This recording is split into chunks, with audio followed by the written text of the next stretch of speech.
So you have chosen the unconventional murder. Come to me. This already looks like gold. So, to start these cases, or rather to have these people talk to us and kind of contextualize the jigsaw puzzle that we'll be doing, I'm about to click story. And it's gonna be thrilling. Like, super thrilling. Jessica Fletcher? I know. Startled, Jessica dropped the pen on the hotel register. Please, I would expect someone in your profession to have a bit more discretion.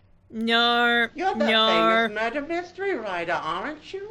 You don't look like Angela deny Lansbury. That, but I am here for my avocation, not my vocation. Ugh. Oh, you mean the antique convention. I'm totally yes, gay. I'm ready for 4 splendid days of Tiffany lamps, Chippendale furniture, and antique jewelry. You'll So fit I'd right prefer in. If you would ignore the name on the register and just think of me as room 803. You don't have the The charm clerk of Angela nodded Lansbury. dumbly as Jessica took her key and slipped into the elevator. As the doors shut her off from the lobby, she heard his scream once more. I'm playing Do a you know who that stereotype. was? Jessica Fletcher! Jessica was lying in bed, half awakened by the morning sun, when she heard the voices sexy. outside her room. She was already at the door when the knock came. She opened it to reveal the desk clerk. Mrs. Fletcher? I hate to bother you, but, well, there's been I'd an like your accident. signature. Actually, it could be a murder. I mean, could you look in room 807? We really need your help. Well, okay. Jessica looked up from the body on the carpet. Delicious. The police have already been here. What can I do for you? The answer came from a man wearing a white carnation in the lapel of his pinstriped jacket. The police spent all evening and solved nothing. It's a great pleasure to meet you, Mrs. Fletcher. I'm My in name love is with Jonathan Wadsworth, and I'm the director of this antique convention. you. Ugh. Believe me, Cut. Do it I again. feel as That was distressed wrong. about Bad. this death as Flubbed. anyone else, but I can't let it interfere with the business of the weekend. And the I business have of my invested heart. a great deal of money in preparing this convention, and these rumors that are spreading about a murderer at large Rumors? may scare off all of our buyers. Then let's get down to cases. Who was this man? His name is Malcolm Penner, a jewelry dealer from Springfield. Exactly what type of jewelry did Mr. Penner deal in? Diamonds? Very fine items.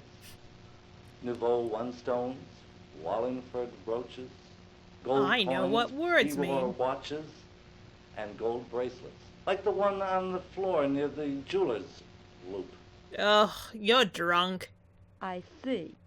And those 2 items on the floor led you to believe his death was an accident? They most certainly did, Mrs. Fletcher. As you can see, there is no bulb in the table lamp. Why? The only working fixture is the one on the ceiling. So, when poor Malcolm wanted to examine the bracelets, he was forced to climb onto a chair and hold it up to the light. Oh yeah, he was forced. Malcolm was a great collector, but no acrobat. Obviously, he fell and knocked over the lamp and the vase, falling head first onto the desk. I'm not It's a reading what I terrible need to loss. say.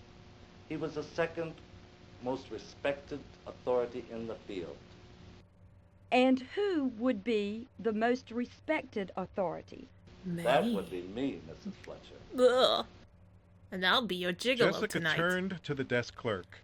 What do we know about how Mr. Penner spent last night?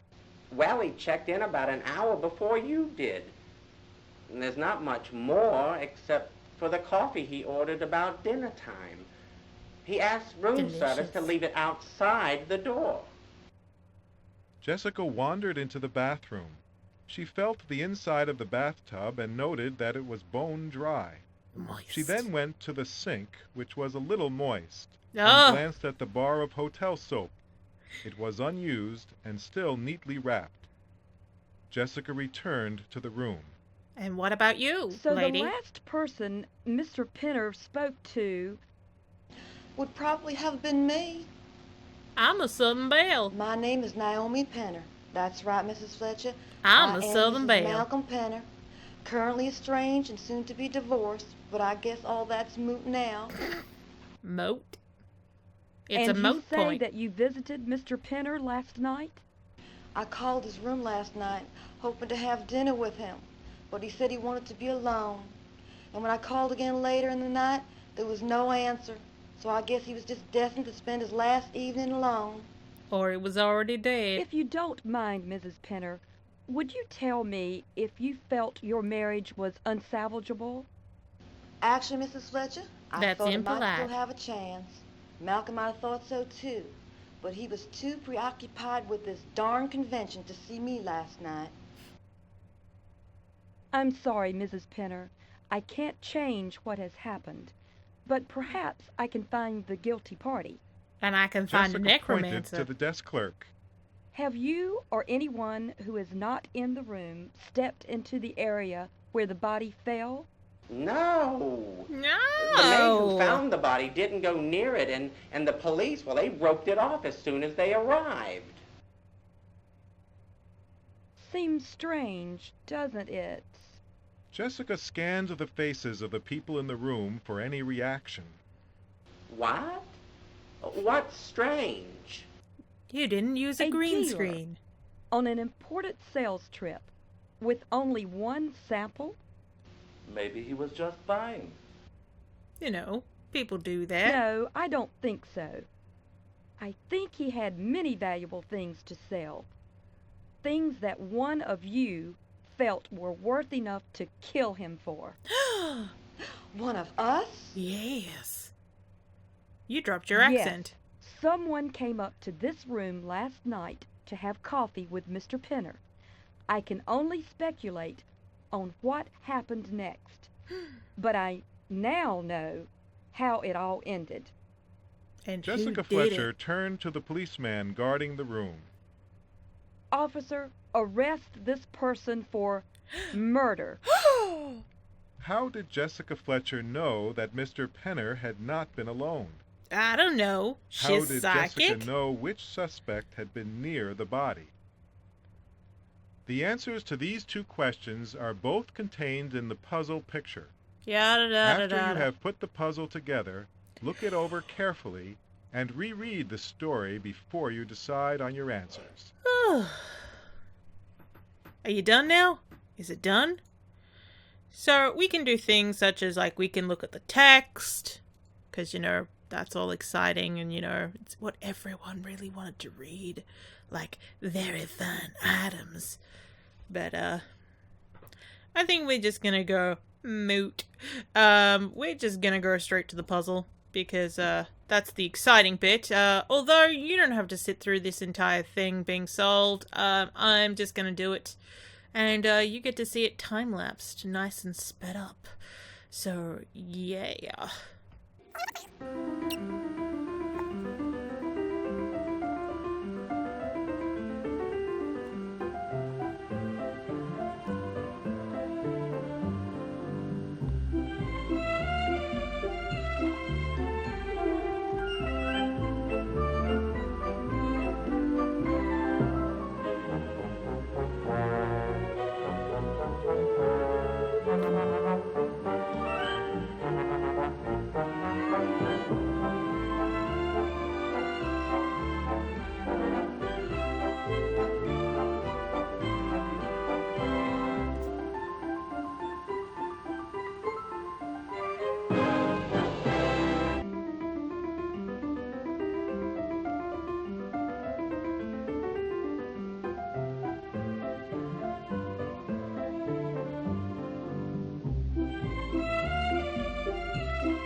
Gosh, well, that took a while, didn't it?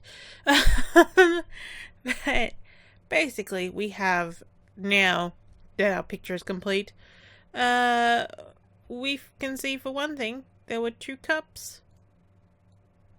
Oh, and I think I can shift to show things bigger. So it was 2 cups, there was some sugar, so he wasn't drinking his tea alone.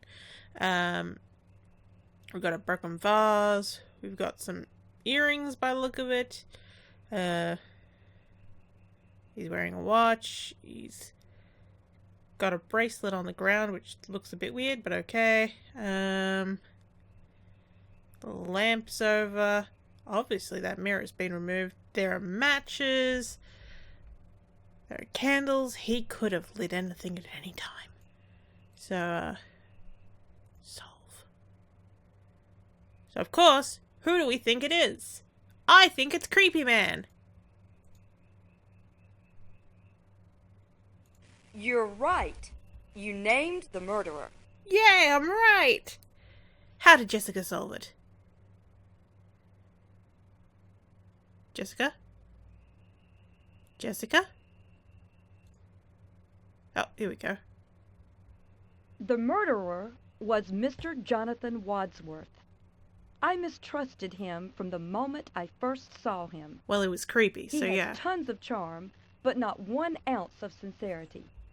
But my appraisal of a man's personality is not, of course, hard evidence. Ooh. What is hard evidence can be found on the tray. Only 1 cup and saucer had apparently been used, but both sugar and diet sweetener packages had been opened. So obviously, 2 people had coffee here last night. The other cup was rinsed in the sink and replaced to appear unused, That was the moist complete sink. with carefully folded napkin. My feeling is that the murderer came here to view Pinner's collection of fine jewelry, not just the bracelet you see here, but his entire collection. They argued over prices and reached an impasse. Mr. Pinner didn't want to sell. In fact, he probably asked Mr. Wadsworth to get out. Their argument escalated into a physical fight, and at some point during the fight, Pinner's head struck the desk, overturning the lamp and vase. The blow was fatal. Desperate to cover his crime, Wadsworth took a jeweler's loop and bracelet from Pinner, placed them near his body, and concocted the accident scenario. To But why support the his story, earrings? he must have removed the light bulb from the desk lamp, slipped it into his pocket, and left the room with Pinner's jewelry case, thinking that he had covered his crime completely.